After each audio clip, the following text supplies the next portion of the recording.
So this is part two of the fastest declining jobs predicted by the World Economic Forum because of the technological shift that we will see by 2030.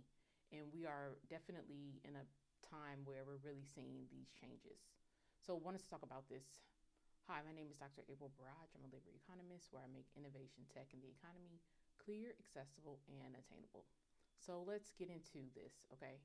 So we see from this list here that we have anywhere from which number 6, which is printing and related trade workers, all the way down to things such as graphic designers and even people who work in the legal field, such as legal officials as well as legal secretaries.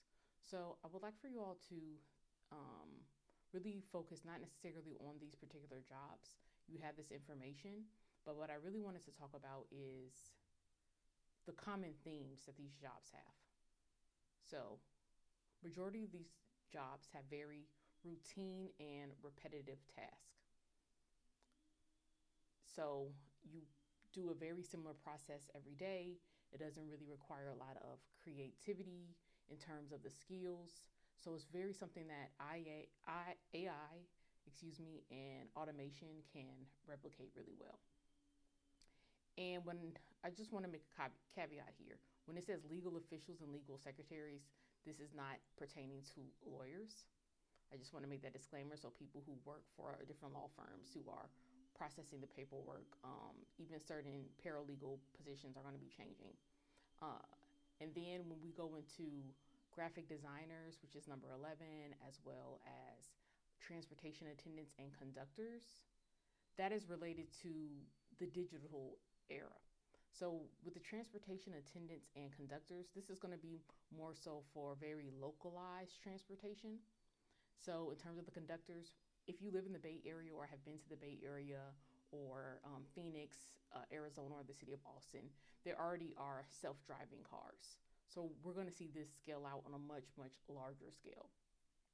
And in terms of the transportation attendants, a lot of that is being automated. We see that now where you don't necessarily need attendants at every station because most people are purchasing their tickets online. And I know, like, at least in the Bay Area, the BART system and the Caltrain system, in order to show proof that you paid for your ticket, you tap your phone on the QR code scanner.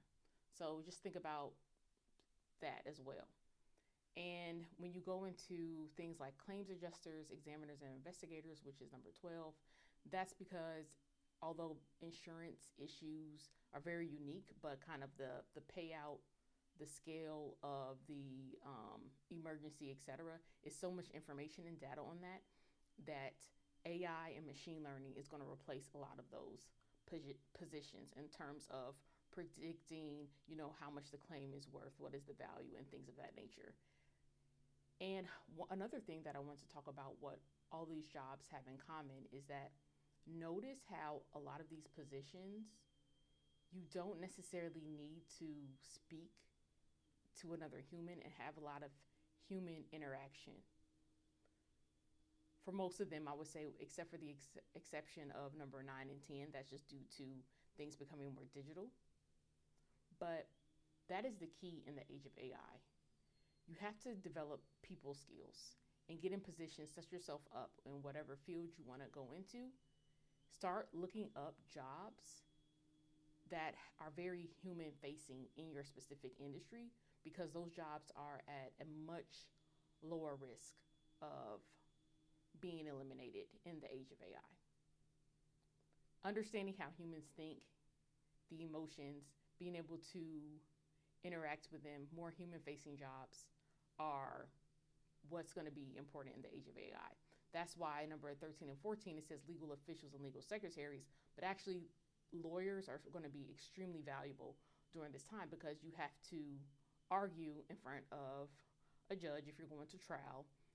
You have to negotiate. They have to do a lot of writing, and it takes some human skill with that, as well as human negotiation. So start thinking about that. And I'm going to do some videos discussing some of this information of the fastest growing jobs. Even for people who are interested in more computer science, behind the scenes type of work, they're going to start requiring you to have an understanding of human behavior, because a lot of entry level coding positions and even some middle skill level, AI and machine learning are going to be replacing that. And we're already seeing that today.